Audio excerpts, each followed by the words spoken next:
Hey everyone, Jessiana Seville here from thekidneyrd.com. I want to talk about 7 easy ways that you can manage social situations with your kidney-friendly diet. This can be a huge concern during the holidays, and that's what I want to dive into today. I promise these tips are gold. After working with restricted diets of all sorts for a long time, this is really, really valuable. Okay, so let's go ahead and get going. First off, if you don't know me, I'm a renal dietitian, renal nutrition expert. The website is kidneyrd.com. You can go there and schedule a call with us, but my team helps people keep their kidney function. We take a deep dive root cause approach, and then we build a nutrition plan from that. Sometimes we meal plan, sometimes we just guide people to make the right choices. It is all very personalized and dependent on the person. All right, so let's talk about holiday eating. If you have a restricted diet, this can be a tricky time, right? Maybe not in 2020. I'm not sure how many actual gatherings are going to be going on this year, but all of us are going to have social situations. Learning how to eat for kidney health is a life skill. You are learning it for your whole life so that you can keep your kidneys for your whole life. So it's important to know these. All right, now number 1, switch your mindset from what are the bad things that are going to be there to how can I stay on track, right? You always want to look at this from a positive perspective. So if you're going to a potluck, right, it's going to be like, sometimes people be like, oh, there's not going to be anything I can eat there. They're going to have, a homemade macaroni and cheese. They're going to have ham. They're going to have green bean casserole. I do not know how I could possibly eat anything. If you're going to a potluck, bring a favorite dish or two that you know you can have and that you would be happy and delighted to fill your plate with, right? For some people that can be, some dinner rolls, a pasta salad, some hummus and veggies are really, really good. Chopped salad can be good. Chopped salad, if you're not familiar with, that's where you have, a lot of different vegetables and they're chopped up and you more or less eat it with a spoon rather than, stabbing your leaves with a fork. They're really tasty, easy to make ahead of time. So you always want to think about what can I bring to make this feasible for me to go and that I would enjoy as well. Lots and lots and lots and lots of recipes online. Even if you're just looking for a plant-based holiday dish, vegan holiday dish, something, you will find something that will tickle your fancy and that you'd be excited to have and that you could bring. Okay. If you know you're going to choose something that isn't within your plan, then decide how much ahead of time and set some limits. I use often the analogy of, when your kids are growing up, you teach them, don't smoke, so that if someone offers them a cigarette, they've already made the choice ahead of time not to smoke, so it's easier to say no. It's the same principle when you're going to think about holiday eating or the different choices you're going to make. If you followed me earlier this week, you know that I talked about we choose, we don't cheat. So if you know you're going to choose something that maybe isn't within your plan, decide how much ahead of time, set your own limits. You'll only have to make that choice once. Making it ahead of time instead of in the moment, you're probably going to make a much better choice. So for example, let's say someone makes your favorite dish in the world, which is homemade macaroni and cheese. You know that despite your best intentions, you're probably going to choose to have some. But you say, you know what, I'm going to just have a little bit. I'm going to enjoy every single bite. And I've brought this other great dish that I'm going to enjoy instead.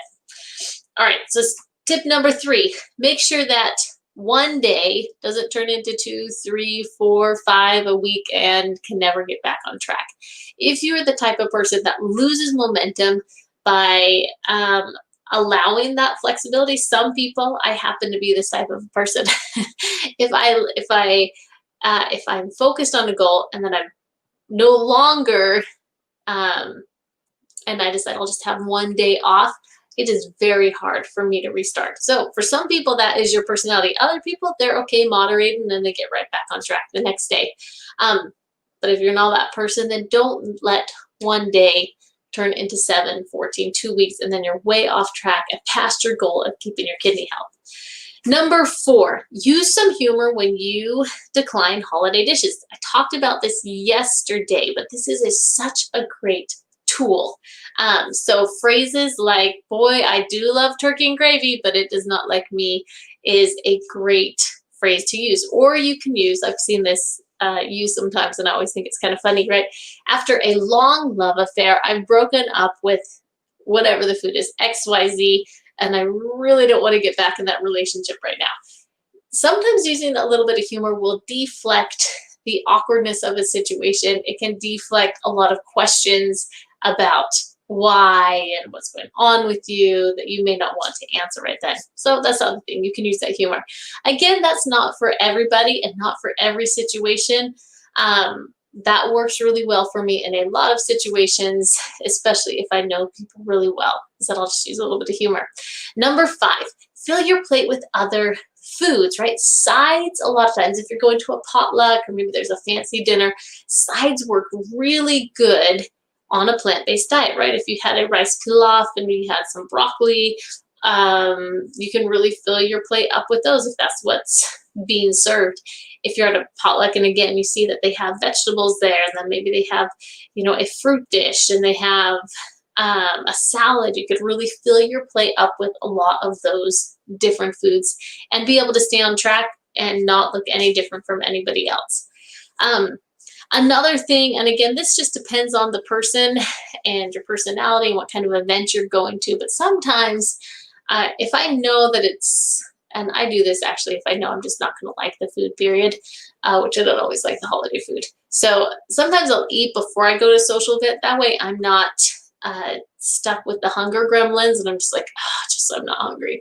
I'll just have a little bit of something, but I'll just eat before I go. You're not going to be as hungry, and then you can always use an excuse like, I ended up having a late lunch, so I'm not as hungry as I wish I was for this amazing food. So sometimes you can use phrases like that, that are polite. You've still eaten, you still eat some of the food, but maybe not as much as you would otherwise. So number 6, that can be another great way you can navigate it. I ended up having a late lunch, so I'm not as hungry as I wish I was for this amazing food. Thank you so much for preparing this and providing this for me. Number 7, and this again, it's a personality thing. It depends on the relationship, but I find that this is so valuable, and that is very, very simply just being open and honest and real, right? You don't have to go into all details, but every single one of us in some way have dealt with health challenges. Every single one. Even that person you're like, man, what are they going to think of me if I say I'm not eating meat right now? Every single person has been touched by health and health challenges. And I really feel that most of us really most people really do understand that sometimes people are in the process of a change and they're wanting to be better, and that involves their diet. And so it's nothing against that other person. But you are taking care of yourself, and that's really, really important. Sometimes I'll coach our patients to say things like, if they're worried about how to address this, they don't want to go into all the details. They just say, my kidneys aren't really strong right now, so I've been avoiding meat, and that's what I'm doing. And people can ask what questions they might have, but usually that's enough information, because people are just like, oh, well, why doesn't he want meat? And you say, my kidneys just aren't very strong right now, so I've been avoiding meat. I feel great otherwise, but thank you so much for preparing this. I'm going to have some of that great salad that you made too. Or if you want to be more general, you don't want to get into kidneys, you can just say, I've had some health challenges recently, and I'm trying to get healthier, so I'm not eating a lot of salt, I'm not eating a lot of meat. I've decided not to eat these particular foods right now, and I'm just being real careful while I get healthy again. So those are a couple other ways that you can navigate those social situations. All right, so that's seven things you can do in a social situation. Some of it is your own initiative. You can bring your own dishes, look carefully at what is being provided, stick with the sides, again, thinking from a plant-based approach. If you have other food limitations, we work with a lot of people with food sensitivities. You really have to just kind of manipulate the situation in the way that you want to. if you know that getting off track means one day is going to turn into 2, 3, 4, or like a bajillion other days, then just don't go there. Just choose what's going to work best for you. And then use humor, eat before you go, and then be open and real. As simple as something like, I've had some health challenges recently, I just want to get healthier, so I'm not eating a lot of salt. Those are simple phrases that you can use. Anyways, I hope this was helpful for someone today. If you have been kind of, closing down your life for something other than COVID, seems like everyone's had to contract their life a little bit for that, and you're wanting to socialize, worried about going out, I hope that these are things that can help you navigate those situations more successfully, because you really want your nutrition to be a lifelong plan, and it has to work for your whole life and within your life. That's it for now. Jess@kidneyrv.com. Please hop over to our website. We have some great resources to share with you, or you can join a 60-minute class with me once a month. We do that for the community to talk about the 8 big ways you preserve your kidney function. That's it for today. Bye-bye.